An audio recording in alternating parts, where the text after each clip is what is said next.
tere õhtust! On 22. aprill 2026. Alustame Tarvast gümnaasiumi 5. A-klassi uudistega. Tänastes uudistes. Ööpäeva jooksul leidis aset 3 avariid ja tulekahju, toimus sissemurdmine kauplusesse ja lisaks on märgatud karusid.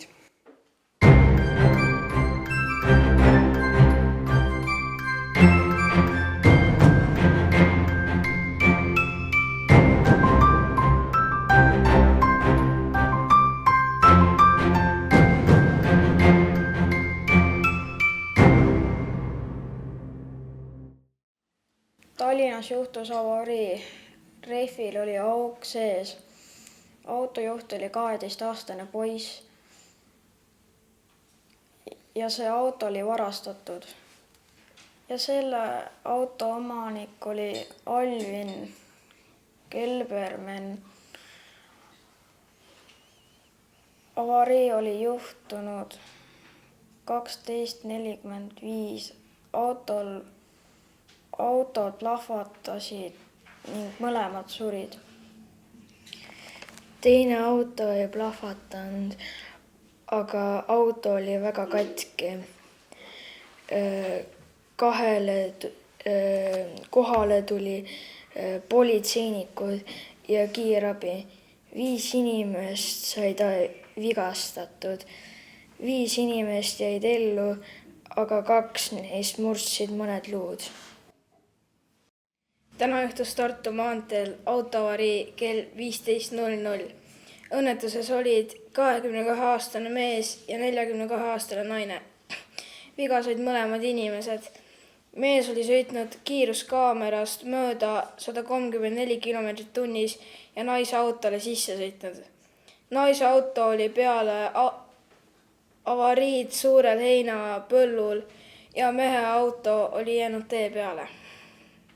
Mõlemad inimesed toimetati kiirabiga haiglasse. Politsei uurib täpsemalt, mis juhtus ja politsei on teinud teed uuesti lahti. Mõlemad inimesed on uuringutel. Põltsamaal oli juhtunud autoavarii kell 6 hommikul. Avariis sai vigastada 2 noormeest.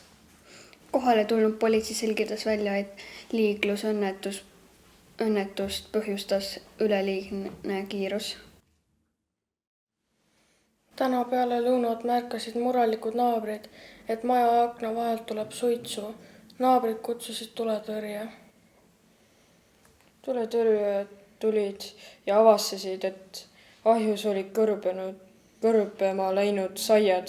Saiad visati prügikasti ja tuletõrjujad tuulutasid toad läbi. Eile 21. aprillil murdsid sisse Mustra grossipoodi vargad. Neid oli 2. Nad kandsid mustasid maske. Nad varastasid 10 kilo piima ja 5 kilo kommi. Kui keegi näeb, siis helistage numbrile 5132267. Mustlas on märgatud karusid. Kooli juures elab karupere. Soovitame lastevanematel lapsed kooli saata. Kooli lõppemise ajaks järgi tulla. Lapsi praegusel ajal mitte õue lasta. Karud on surnuaias segadused korraldanud. Mitmed koerad on viga saanud ja ära kadunud. Karud on aedadest üle saanud ja aiad on ära vajunud. Nad on aedadest taimed välja kakkunud oma käppadega. Must on hädas karudega. Selline saigi tänane saade. Aitäh vaatamast! Kohtumiseni!